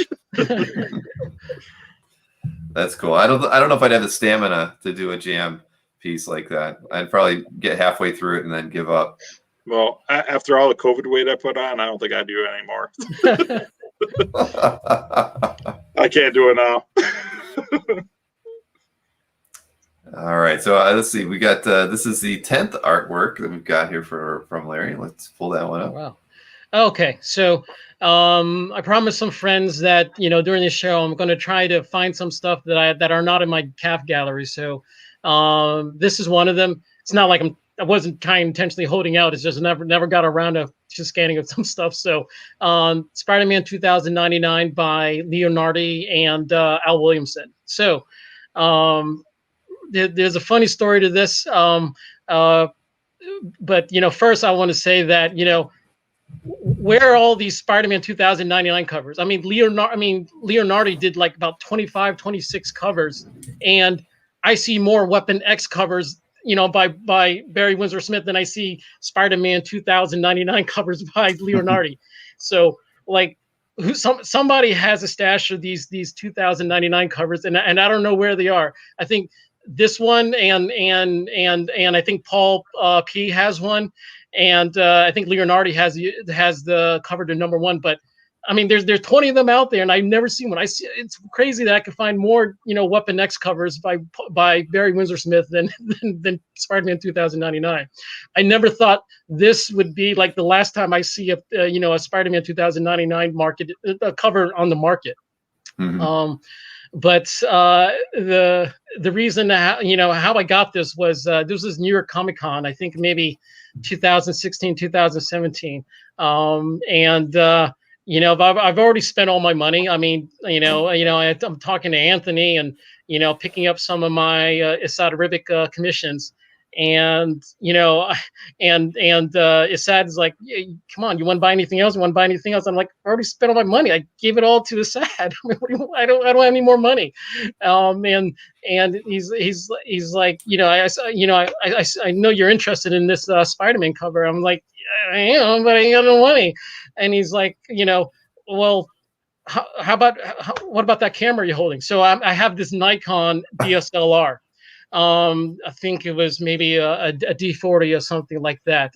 But I was already looking to upgrade, but I brought a DSLR to New York Comic Con, and Anthony, always trying to make a sale. He's like, how about you give me the camera and that's down payment for the cover. So I was like, I mean, I was already looking at upgrading my camera, so sure. I at the show, I gave him the camera. I took the memory card with me, and then after the show, I sent him a few more lenses that I had for it. But this was Anthony trying to make a sale at any. So I gave him the camera as a down payment, and then I sent him a few $1,000s later on, and now I have one of the very few Spider-Man 2099 covers in the market, and I don't know where the rest are. I've been looking for them. I'm very fortunate to have this one, and it's actually one of the better ones. So I can't believe that story. I've got to talk to Anthony about that. You got some cameras he wants? No, I don't. I'm just, I've heard of different things like that, but nope, can't say as I've ever heard someone turning over a camera at a show as a down payment. But it doesn't surprise me with Anthony. It really doesn't. Yeah, That's great. she's trying to get all the money I had. I was like, I already gave all my cash to the side. I don't know what else I can give you. Right. Oh, that's no. I'm gonna rib him for that one. I'm sure I'll talk with him tomorrow about it. But no, that's it's a and I never mind that. That's good that you put it out there. You never know. Somebody may watch this video and have a lead on some Leonardi covers for you. So you never know. It can't hurt to throw it out there to the internet.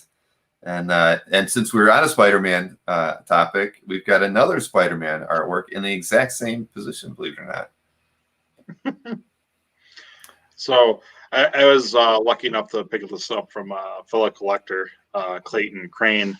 The cool thing is you can't really see it from the image, but he signed it on the top and the bottom. Like he has it like switched on the top. But I saw this for sale for fairly cheap, and this is before his rates really exploded. I'm not a huge Spidey fan. Like I think this is only one of 2 Spider-Man pieces I have in my whole collection. But when I saw it, for sale, I was like, well, that's beautiful. I got to pick that up. So, that's pretty much all I have to say about this one. Well, Clayton's artwork is tough to come by. I mean, at the end of the day, and it is pretty pricey. Well, lately he's doing a lot. He did a lot of the, he does those sketches with marker now. Like it doesn't really look like he does a lot of paint work for people anymore. Right. But yeah, no, I mean, I would love to have a painted cover, like especially a Venom cover. But yeah, those prices they're kind of getting unobtainable for me right now. And was this a commission or something that was pre-done that you saw? I believe it was a commission. That'd be really cool if I found out it was a cover. But yeah, no, I'm pretty sure it was a commission. Very nice. Thanks. Thanks. I like Clayton's work a lot. So yeah, once again, a painter. yeah, there's a theme running here with you. And somebody did point out, and I did forget about that Anthony was a photographer before, well, probably when he was doing his, getting his comic business started. So that might have been why the camera caught his eye a little bit. But yeah, he used to be, like a wedding / portrait photographer before he really was all into comic art and comics. So I completely forgot about that because I actually host that site for him. He doesn't use it anymore, but he actually had a business site for doing his photography work. All right, this is a nice Tim Sale. Oh yeah, so this is Tim Sale, obviously, and this is from Emerald City Comic Con. I can't remember what year. This is it was very at the very beginning of the first day at Emerald City. Honestly, Tim Sale wasn't the first artist I went to visit, but somehow I made my way up there, and I saw another collector. I know it's Max, and I saw him flipping through Tim Sale's book, and I'm glad Max was only buying Marvel art because he didn't want to buy this one. So, while Max was flipping through the book, I just instantly fell in love with this, and that was my key purchase of the convention. I think that was maybe my only purchase out of that 3-day convention, and this was the greatest thing I ever got from there. I mean, it's to me this is pinnacle, Tim Sale to me. It's actually a crime that it's not published. But I don't care if it's not published. I mean, it's pretty. I mean, you probably can't see it on screen, but yeah, I mean, there's a bat symbol in the window. All these cats, the jewelry, and this 11x17. So this checked all the boxes that I wanted from a Tim Sale. Well, I mean, one of these days I do want a Daredevil Yellow by Tim Sale, but this I didn't really need to look for another Tim Sale after this. I mean, I felt very grateful for this, and it's in my collection, and I don't know what to say. I mean, this my favorite Catwoman art as well too. So yeah. No, this is a beauty. Wow. Lots of comments on that one. I think a lot of people would like to own that piece of artwork. Well, to jump in here, I hate DC. I'm not a fan of DC at all. but that piece, I would buy that if I saw it in the show. Like if you look at my CAF gallery, I think I own maybe 4 DC pieces, and most of those I got in mystery boxes from Lashley. So, but yeah, no, that is a beautiful piece. It's very pretty. So you just said hate DC. Now I always would say that I just never read DC. So do you really hate DC, or is it just? I think I hate the movies. I'm not really into the movies. I really can't put down the comics much because really I didn't read much of the comics. But I'm not a fan of the movies. So yeah, hate is a strong word. No, I don't hate DC. Well, I said I'd kill for a Ron Friend's Thor the other day, and then that didn't go over very well because people really were like, "You kill for a piece of artwork? Come on, Bill! Come on, people!" I had to turn it on you. Just talking here. He's not literally going to kill someone. Well, it was funny at the time. I was a little surprised because it's not a phrase I would normally use. So, and hate is a strong word. So that's why I was curious. Mike, you own a Batman. Let's don't kid everybody. You own one Batman piece. Yeah, I do. Was that a mystery box piece, or was that a one? Yeah, it's on the box. Yeah, that's exactly. Bill kills. So actually, somebody said, because with the Billigan thing, somebody called me Killigan then. So that's going to work its way into some future meme somewhere, I'm sure. But I've got to ponder that a little bit. So, and here's a text piece. Oh yeah, this was my first Heritage purchase. And I really, at the time, I was not familiar with it. So, they have that first round of auctions, and then they have the live auction. I had no idea about the live auction. Like, I won it, like I was the high bidder for the first round. I'm like, oh, awesome. I'm like, I can't wait to get this. And then all of a sudden, I get notification that there's a live bidding. I'm like, wait a second. Are people going to take this away from me? So then I messaged a couple of friends, and they kind of like explained how it works. I'm like, oh, man. So I went back on to. Oh, I think we lost his audio, or he's frozen here. Let me pull over to. No, you're in us. You are frozen at the moment, Mike. Hopefully, I'm not making too much of a goofy face. It was because you hate DC. Yeah. Yeah, that's what happens when you say you hate DC. All right, well, you're back to normal here. Let's go pull the artwork back up, and you can finish that story. Oh, I didn't know you couldn't hear me either. No. So, anyways, this is where did I leave off? You said you didn't know about the live auction. You didn't think you were going to get it, and then you froze. Oh, okay. So, anyways, I talked to a couple of friends about the live auction and how it worked. So then I went back into see if I can still secure it. But luckily, no one else bid on it too, so I got lucky there. Usually, there's more people that go in there and bid during the live auctions. But this is a personal favorite of the collection because once again, Tex is the one that introduced me to Sabretooth, and he's my favorite Sabretooth artist. So I just really like the way this piece looks. Like as a whole. I'm very happy I was able to land it. Well, that's a beauty, definitely. And Was this published?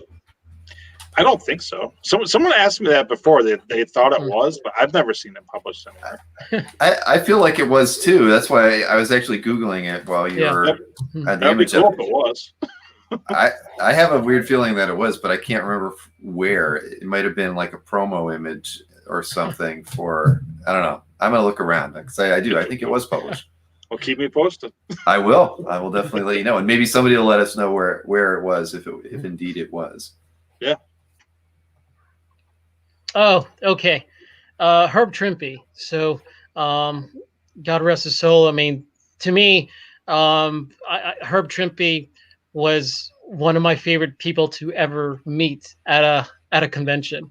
Always had a smile on his face. Always in a positive attitude. So I adored every time I got to see Herb Trimpe at a convention. They say, never meet your heroes. I think in comics, 80% of the heroes that you have, I mean, they come out to be wonderful people. I mean, Herb, you know, the most nicest person that I've ever met in you know, going to cons, and I was devastated when he passed away. But you know, before he passed away, I was another collector was able to sell this to me, and sorry, Jay Diet. I know every time you know, Dave sees this piece, it gives some heartburn because he passed on it. Because of other things going on, but it got offered to me, and to me this was a perfect representation of Herb Trimpe. This it's a Hulk. You know, it's, you know, he spent like 8 years drawing those early issues of Hulk. So he had a, you know, a lasting run in it, and it's also airplanes. I think he was in the Air Force, and you know, so all the airplanes included in this was cool. I think there are a few times you might see Hulk with a gun, so this is interesting that he has it here. But I mean, every time I see this piece, I think of Herb Trimpe, because, you know, because of my memories of seeing him at a convention and him actually knowing my name. It was just amazing. I just loved Herb Trimpe, but also the person who sold this to me was Charles Kibbee.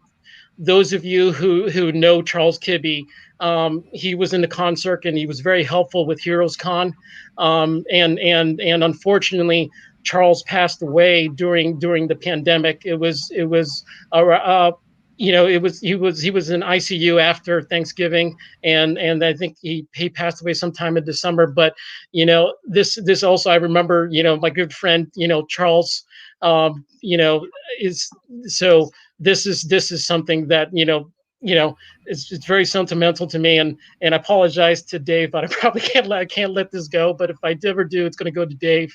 But yeah, I mean, I say Keown's is the best Hulk artist, but I love Herb Trimpe the person more than any of his art that he ever did. I got to meet Herb a few times, and he was an incredibly nice guy. His wife accompanied him to many shows, and she was fantastic as well. So, and I never got any artwork by him, but you know, he's really, I think he really is getting his due nowadays. You see in the prices on the early the Hulk artwork has been, you know, going through the roof and is in high demand. And I mean, I always liked Herb's work, but there's actually a piece that I might pick up from Berkey that he got that was just one of those pencil recreations. He did a lot of those from, you know, those cover recreations from Hulk. And I don't think I'll ever be able to own a published piece, but a recreation, hey, I could take one of those. So that's something I might be getting myself. Right. Sometimes. Yeah, I've heard nothing but great stories about him. Unfortunately, I got into the game a little too late. I never got a chance to meet him. Yeah, when I worked for Big Wow, I got to pick him up at the airport. You know, when he arrived, and take him back to the airport. So we had a lot of time to chat. Yeah, he was really, really nice guy. I imagine was positive the whole time, even after a long flight. Oh yeah, without question. No, I mean he couldn't wait to get to the show, because I think when I picked him up, the show had already started. So I had to get him over to his table and everything. And yeah, he was absolute gentleman, and you know, he couldn't wait to get in front of the fans. Right. So this is one of those pieces that I acquired over the pandemic. It seems to be a theme here. This is from one of those artists that's hard to get. I think you pronounce it Guerra or Guerra. He's the artist from the series Scalped, and I thought his style would work well, you know, with these two characters. So I set up a 11x17 Sabretooth versus Wolverine, and the commission experience was pretty good. I mean, it took a little while to get it, especially once it was shipped. I think this was sitting in Chicago for 3 weeks until it finally made it, you know, my way. So that was kind of nerve-wracking waiting for it there. But yeah, no, I'm really pleased with how it turned out. That's a beauty. So it was. I've heard a lot of horror stories of you know, since COVID started, of artwork sitting in various places, and Chicago seems to be a hotbed of where mail goes to die for several weeks to several months. Yeah. And so it doesn't surprise me that you say that this is, you know, that it got there, because I've heard of it's like some international packages, like a few Europeans who bought art from people in the U.S. I actually got emailed 2 different times from people saying, "Do you trust this person?" Because they say they mailed it, and it shows the mail is sitting in Chicago, and it's been there for a very long time, and I'm very distrustful of this this U.S. seller or whatnot, and in both cases I'm like, well, especially in the second time, I'm like, well, this is the second time I've heard a problem with Chicago, and it was a totally different seller, and I just said, you gotta wait it out. If you don't get the artwork in a couple months, let me know. I could probably, I know this person, I could probably help you out, but yeah, Chicago is where original art goes on vacation. Yeah, I think it was Mike Ruth, if I remember correctly. I know I ordered art from him as well, and it got stuck in the mail for a long time as well. But the funny thing is he's only like an hour and a half drive from me. But I think it ended up taking over 3 months to get to me. Oh man. Yeah, I think that one was stuck at Chicago too, but that was lost for a while too. But I don't understand how that happens. I don't get it either. But at the end of the day, COVID really has screwed up a lot of things, not just everybody's health and whatnot, but the mail has been problematic. I mean, who out there wasn't getting Christmas cards in February still? I mean, I got at least 2 or 3, so it's the way things were at the time. All right, so we got 2 more artworks apiece here before we end the show this evening, and they're all 4 are absolutely fantastic pieces. Okay. Obviously, it's Walt Simonson. So that was also one of the early goals of my collecting career. I say, I mean, this is why you play the game. I mean, you try to get some of your favorite legends. Obviously his whole Thor run was incredible, and as many people know, Walt doesn't sell his artwork. The only time you ever see art from Walt on the market is either sold by the inker or Walt is selling something for charity. And I got this, I don't know, I want to say maybe 2000. I mean, it was one of the early New York Comic Cons. Now, New York Comic Con was always packed, at least in the main room. It was always packed. But in the art auction, it took a couple years for the art auction to get some, get some big bidders into there. And in New York Comic Con, I was there with my friend Bill, he was going to go after the Walt Simonson piece Simonson piece that he donated to the auction, and I remember he bought that at for $2,000, and so about a year later, maybe 8 months later, Walt Simonson donated this for another charity, and this was on eBay. This was for Hurricane Sandy. So in case Hurricane Sandy, that must have been like 2013 or 2014. Mm-hmm. And that was for Hurricane Sandy relief.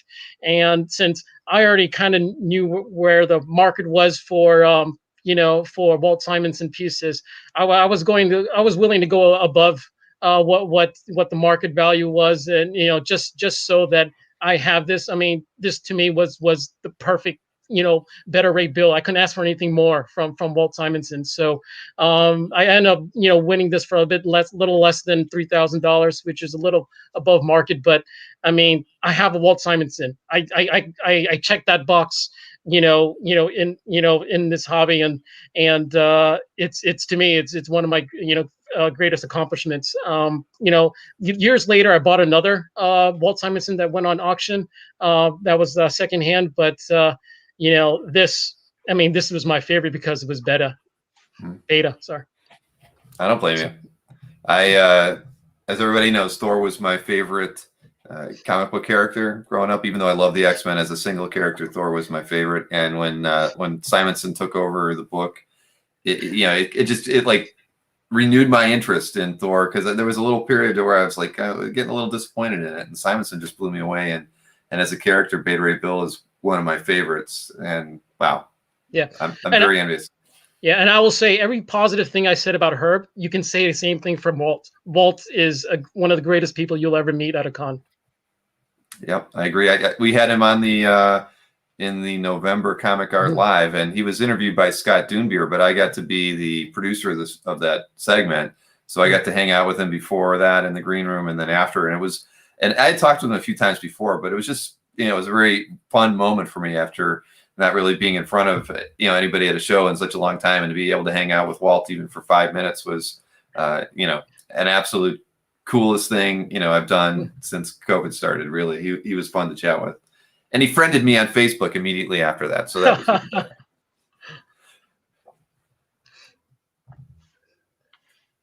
Oh yeah, this was another one of those commissions I set up. I was a little nervous with this one because it was the most I've paid for a commission at this point. But it's Esad Ribic, and he's my favorite painter. Just in general, I think Anthony has actual landscapes that he's painted on his website for sale, or at least he used to. I don't know if they're still up there, but his work with color it's just amazing. So this commission also has a funny story to it. This is one of the ones I had to wait a while for. I think it's because of his work and being overseas. It was a at-home commission, but I had originally set up one of the smaller ones, and it was supposed to be red, like his red suit. So he ended up making a couple mistakes. One, he obviously did the gray suit, and two, he did oversized. So when I saw this image, I fell in love with it. I'm not going to complain. You get another one. So I'm very happy how it worked out. And Anthony was great. Throughout the whole experience, and he honored the original price that I had paid. He didn't charge anything extra for the upgrade for the oversize. So I really appreciated that. And, I had asked for him at a bar with Mayhem, and I think that the tie hanging off of the sword was a nice touch. But yeah, no, I'm very pleased with this one. And, funny story, this is actually hanging up in our bedroom.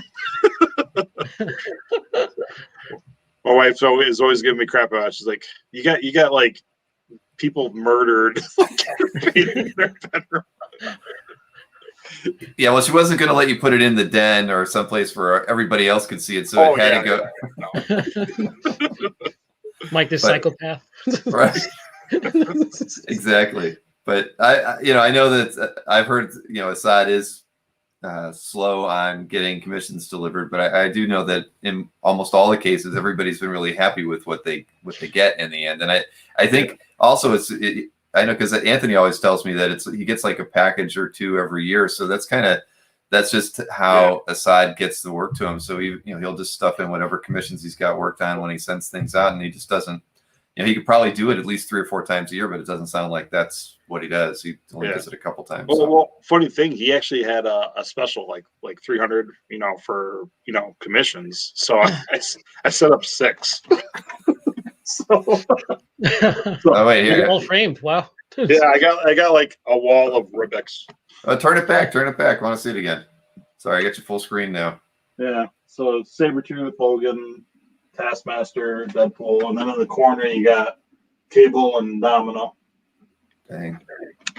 So I had to jump on that. I'm like, you know what? I'm just gonna get all my go-tos. Yeah, you did. Once again, no regrets. No, and you had your Grail up on the wall there too. That was cool to see. Oh yeah, yep. He didn't have enough space for the Psylocke he sold me, so. No. All right, we're down to the last artwork for you both, and Larry, you're up first. Oh yeah. Again, I'm a big Rogue fan, and this is by Terry Dodson. If you go to my gallery, I have a couple X-Men covers by Terry, and always been a big fan of his work. If you ever meet Terry, ever get to do a transaction with Terry is the consummate professional. He will mail the art and he'll put it between foam board. You will not get it damaged. And he's very, very reasonable with his prices. So And other than that, when you meet Terry, I mean, he's one of the nicest guys ever. Again, I mean, he's kind of quiet, but at the same time, he's also in a positive attitude. Him and his wife. But when with his run with X-Men, I was very fortunate that I was able to get a couple of his covers. I mean, I really liked his run on it.